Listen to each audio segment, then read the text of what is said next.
La empatía es la capacidad que tiene una persona para comprender los sentimientos y emociones de otra como si estuviera en su lugar. Se trata de una puerta que se abre hacia el universo emocional de los demás. A través de ella podemos sentir, casi como nuestras, sus motivaciones, sus reacciones, sus expectativas, sus sentimientos y su estado de ánimo. Esto nos permite una comprensión mucho más profunda de la esencia de los seres humanos.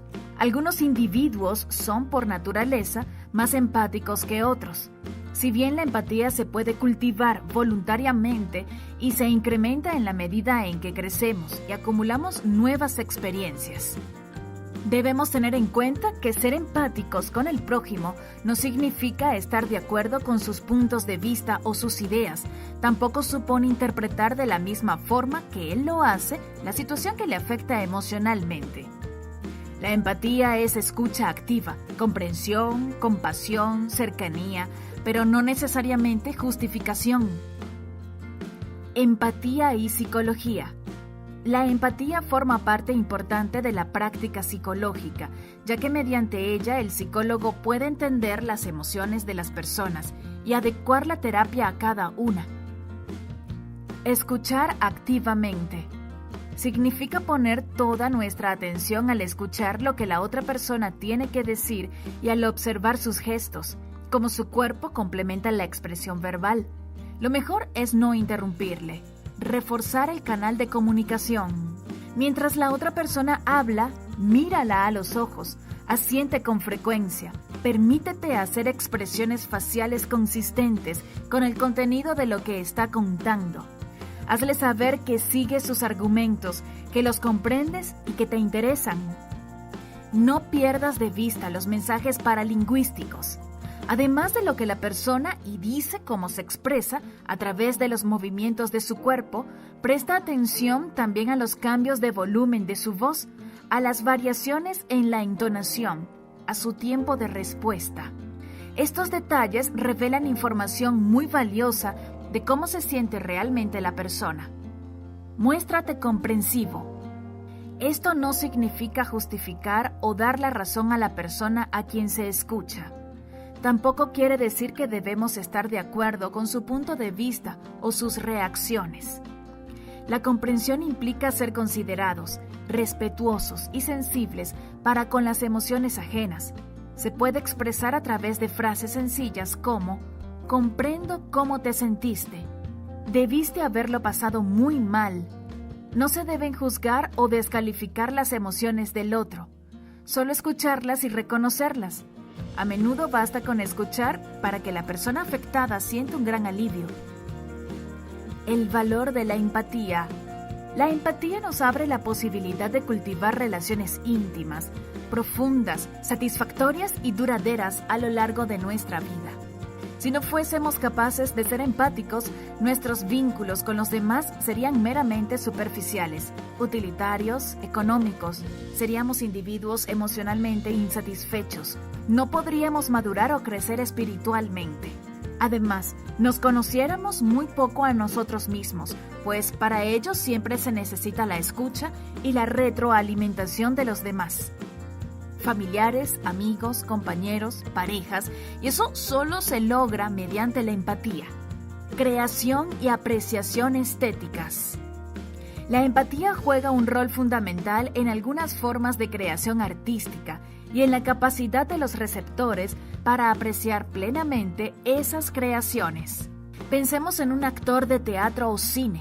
Le corresponde encarnar a un personaje que piensa y siente de manera muy diferente. ¿Cómo podría el actor darle vida, hacerle un personaje conmovedor si no cultiva la empatía necesaria para comprender al personaje y servirle adecuadamente de vehículo expresivo? Un caso semejante es el del escritor, el del novelista. ¿Cómo podría él expresar de manera artística los sentimientos y pensamientos de sus personajes sin estar empáticamente conectado con ellos? La empatía también se hace presente en el alma de los espectadores y lectores cuando se sienten conmovidos por las cosas que le suceden a los personajes del libro o la película, o cuando estos expresan sus anhelos y emociones. Empatía y simpatía. Ambas palabras tienen un sonido similar. Ambas poseen el sufijo patía, que viene del griego patos, y que hace referencia al universo emocional de una persona. Sin embargo, tienen significados opuestos. Como hemos visto, la empatía se refiere a un verdadero deseo de comprender los sentimientos del otro, de ponerse en sus zapatos. En cambio, la simpatía no tiene mucho interés en las emociones ajenas por sí mismas. Se inclina más bien por las emociones que ambas personas tienen en común o por manifestar las emociones propias. La persona simpática tiende a dar soluciones rápidas. No le hagas caso, haz como si no tuviera importancia. O palabras de aliento. Ya verás que lo superas. En cambio, la actitud empática no se siente en el compromiso de decir algo positivo. Ayuda a la persona en sus sentimientos y la apoya en lo que pueda. Ejemplos de tener empatía. Reconocer y valorar los sentimientos de otras personas. Escuchar activamente. Estar dispuesta a prestar ayuda si está en sus posibilidades y si la persona a la que escucha la necesita. Ayudar a personas discapacitadas a cruzar las calles. Alegrarse sinceramente por los logros de amigos y familiares y compartir los momentos de felicidad.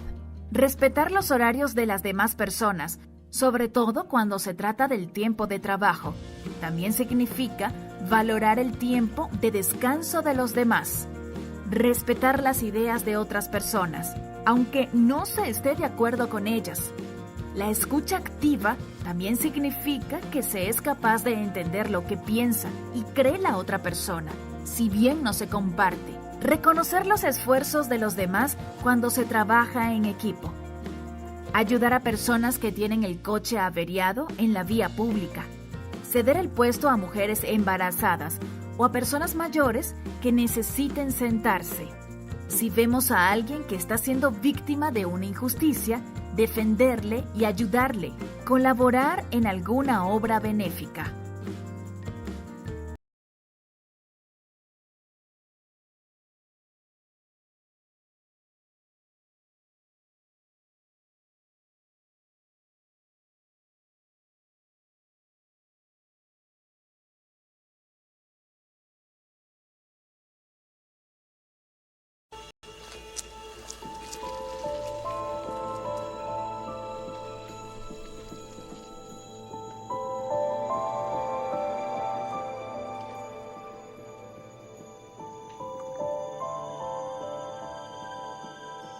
Affix the pulse ox to the palm.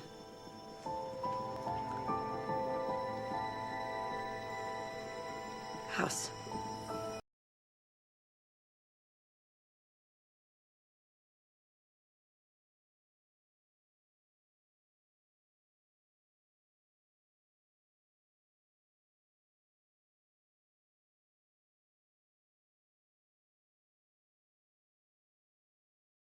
Buenos días, este es mi primer video oficial ya de este canal de Derecho Sanitario y como lo comenté, quiero hablar sobre lo que es el acto médico. ¿Qué es el acto médico?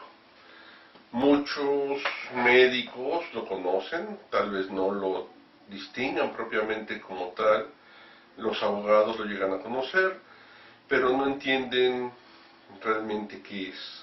¿Qué es el acto médico? El acto médico es aquel por medio del cual hay una relación entre un médico y un paciente, o una enfermera y un paciente, o un psicólogo y un paciente. Aquí es importante señalar que el acto médico se divide en varias partes, 4 principalmente, y dentro de estas 4 partes puede haber negligencia, impericia, o alguna conducta inadecuada por parte del personal. Identificar dónde está ese problema nos va a ayudar a identificar el nivel de responsabilidad del que estamos hablando y de qué forma se puede subsanar. La primera parte del acto médico es lo que se conoce como historia clínica, que es el interrogatorio y la exploración clínica, por medio de la cual se va a llegar a una idea de lo que tiene el paciente. por medio de la cual se va a llegar a un diagnóstico de lo que tiene el paciente. Cabe señalar que muchos piensan que medicina es A más B es igual a C, o tiene esto y esto, dale esto y ya se va a curar, y no es así. A más B nos puede dar 3, 4, 5, 6 enfermedades diferentes y hay que descartarlas. Entonces la primera parte es el interrogatorio y la exploración física. Posterior a esto entramos a una segunda parte, que es llegar a un diagnóstico y hacer los diagnósticos diferenciales correspondientes. Para esto nos vamos a apoyar de la historia clínica y también de los estudios de gabinete y laboratorio que sean pertinentes. Con esto vamos a hacer diferenciales, vamos a descartar una u otra enfermedad y llegar a un diagnóstico. Ya que tenemos un diagnóstico certero, ya que tenemos un diagnóstico altamente probable, ya que no siempre es 100%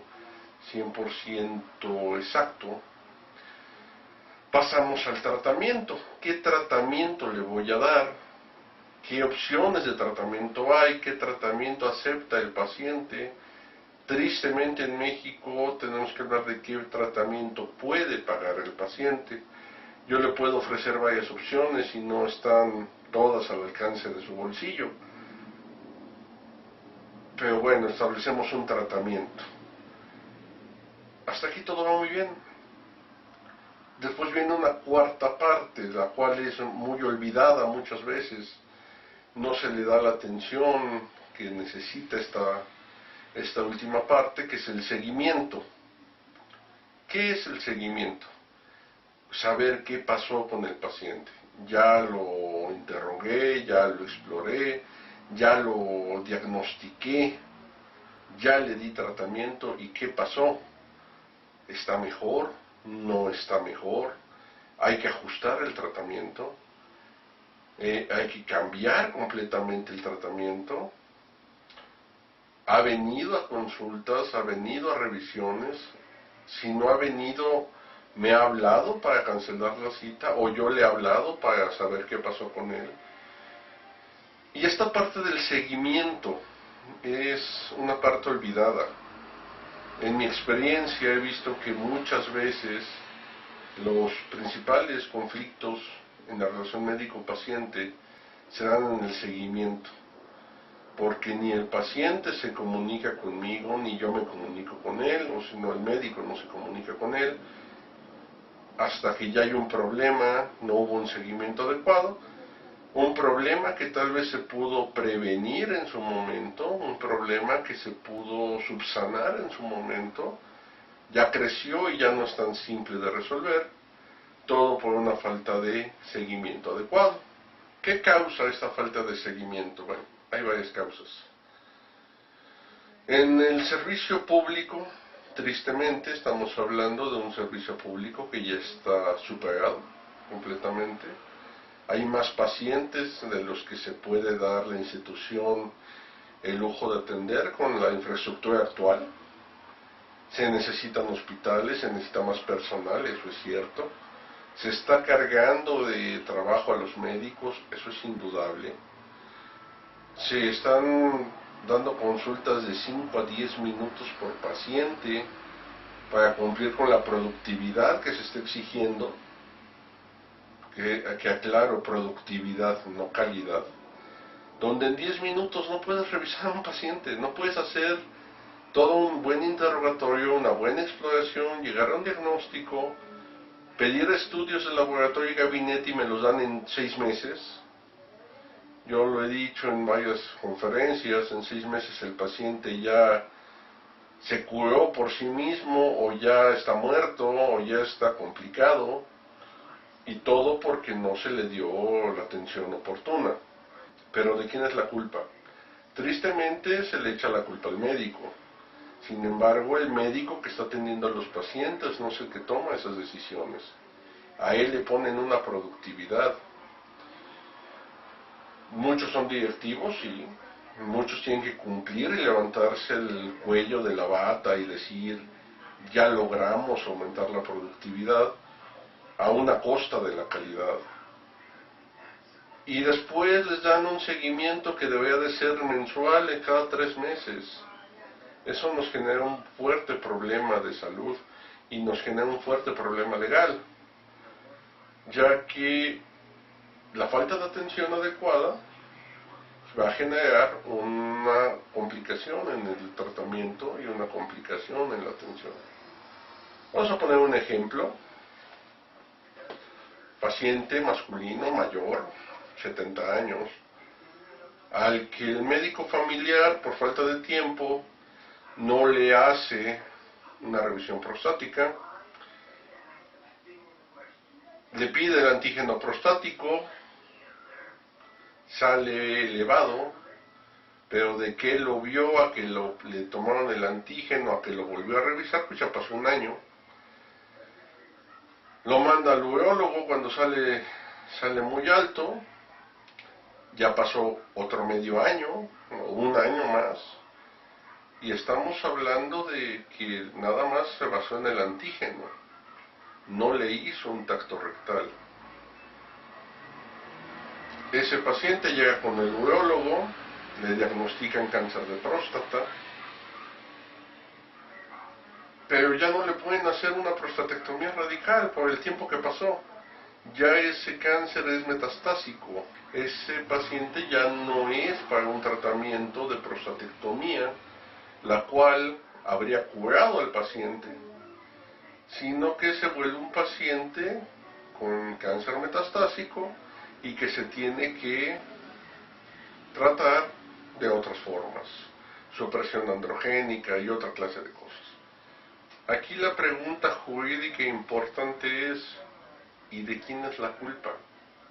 El paciente fue a sus revisiones. El paciente cumplió yendo a sus estudios y en las citas que le dieron.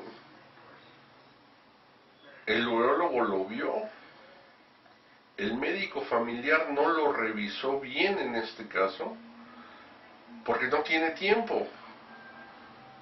Pero eso no le quita su responsabilidad. Aquí al momento de una demanda, pues uno mete la demanda contra quien resulta responsable, principalmente el instituto, IMSS, ISSSTE, Secretaría de Salud, y de ahí se va a deslindar desde la situación del médico familiar. Y si ahí lo vio un médico familiar o lo vieron varios médicos familiares porque los iban rotando y ninguno lo revisó, pues todos son responsables, jurídicamente hablando.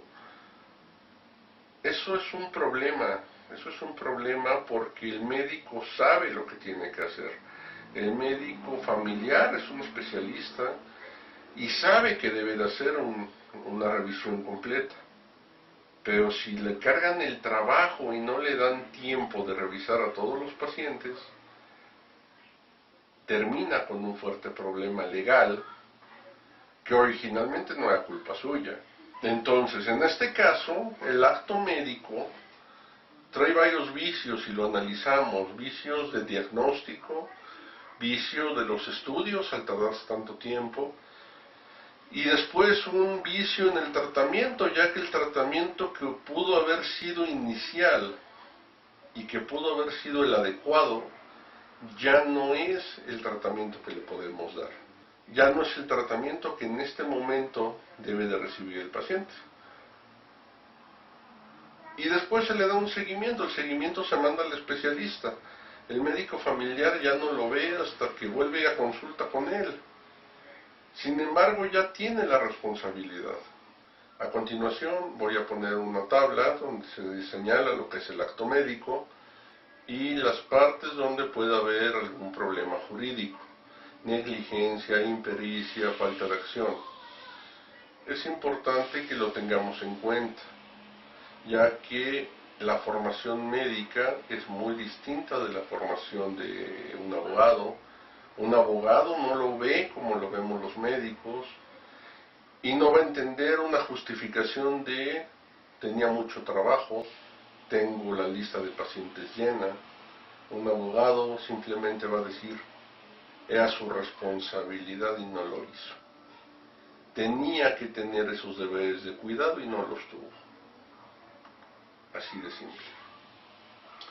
Entonces los invito a que me den sus comentarios sobre este tema. Es un tema muy amplio, lo vamos a ir abriendo poco a poco, dividiéndolo en cada una de sus partes, pero sí quería iniciar con un resumen de lo que es el acto médico y los alcances que puede tener. Bueno, es el primer video, espero tener un video semanal, espero me acompañen en esta travesía, y quedo a la espera de sus comentarios en la caja de comentarios, me va a dar mucho gusto contestarlos, y estamos en comunicación. Muchísimas gracias.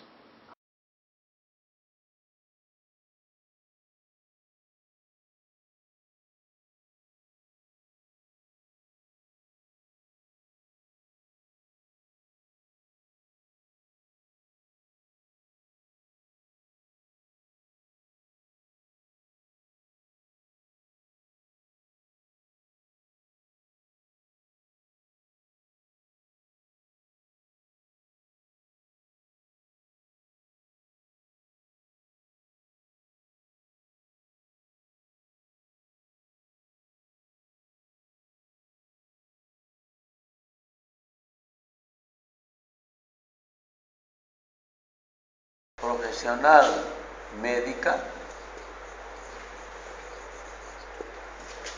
esta es una responsabilidad, ¿no? Una responsabilidad del médico tratante, del médico, ¿no? Y esto es legal, legítimo, porque está regulado por una ley y toda su práctica está, ¿no?, regulada por normas. ¿Cuál es la ley, doctor? La ley 3131, pues, ¿no? Ya. La ley 3131 es específica. Ahora, está naturalmente el Código de la Salud, ¿no? El Código de la Salud. Y estas normas, estas disposiciones legales, estos reglamentos que están basados en protocolos de ejercicio de la profesión. Entonces, por lo tanto, el primer elemento es que la práctica médica es una práctica legal, es una práctica legítima, es una práctica normada. Cuando hablamos de mala práctica,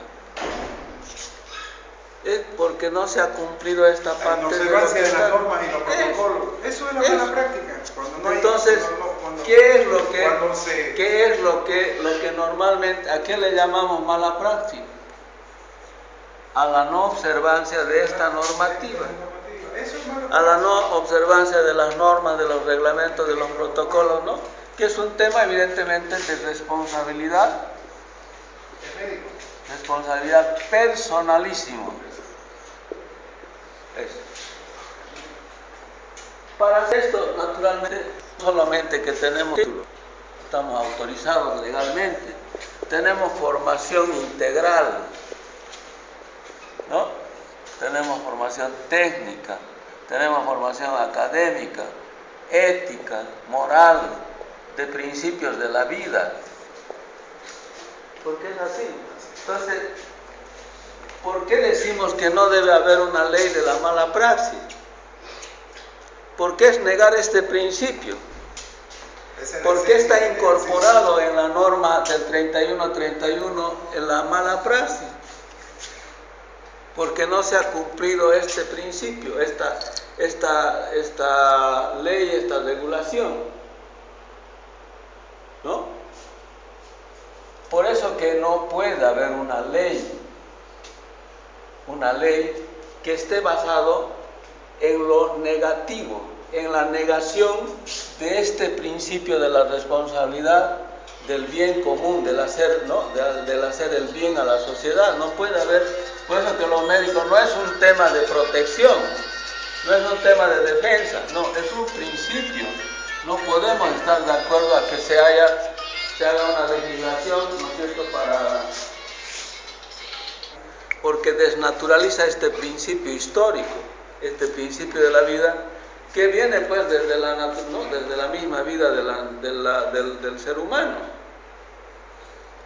Si los periodistas hicieran nada más una revisión desde los griegos hasta nuestro tiempo, van a ver cómo ha evolucionado los principios legales, normativos, éticos, morales, de todo, pero el principio ético, moral y el respeto a la vida ha permanecido como principio desde Hipócrates.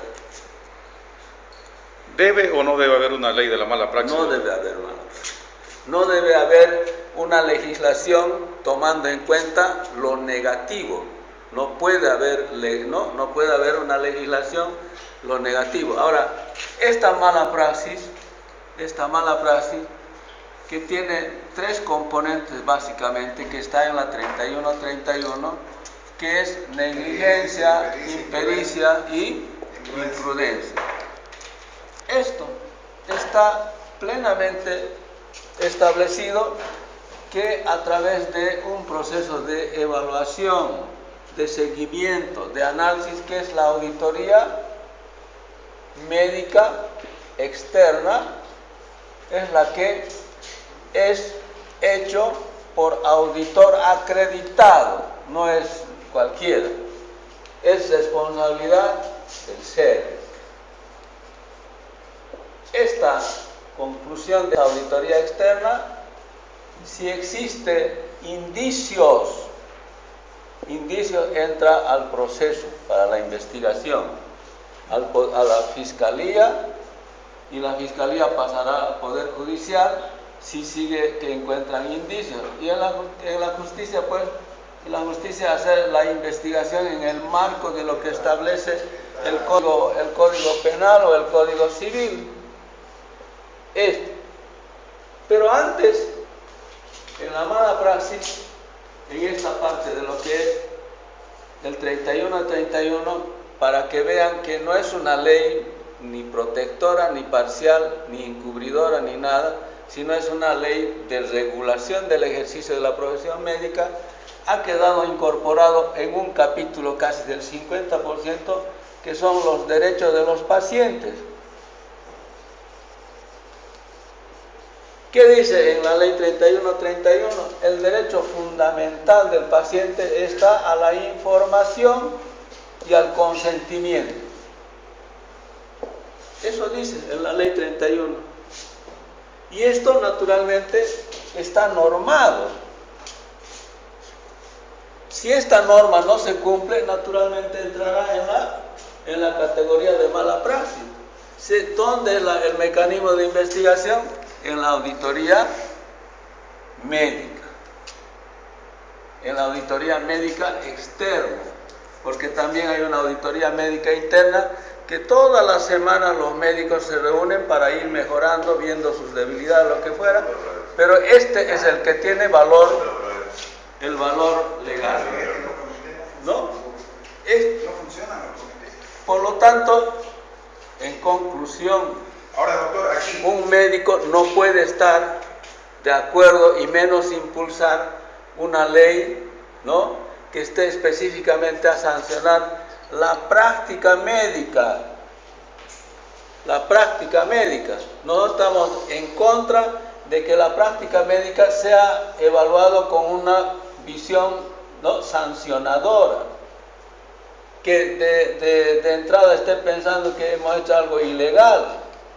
Que de entrada me esté diciendo que tenemos, ¿no es cierto?, una intención de hacer mal, que somos, ¿no?, de maldad. Y es contrario a nuestros principios, es por eso. Ahora, estamos proponiendo que evidentemente esta ley 31 sea mejor socializado, aperturado, lo que fuera.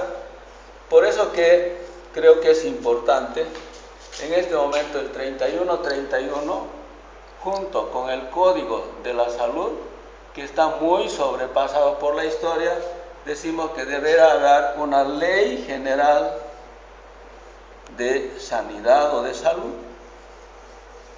una ley de la República, una ley general de salud, como la que tiene España, como la que tiene Argentina, donde incorpora todo, Y no es una ley que está dirigida a la regulación solamente del ejercicio de la profesión médica.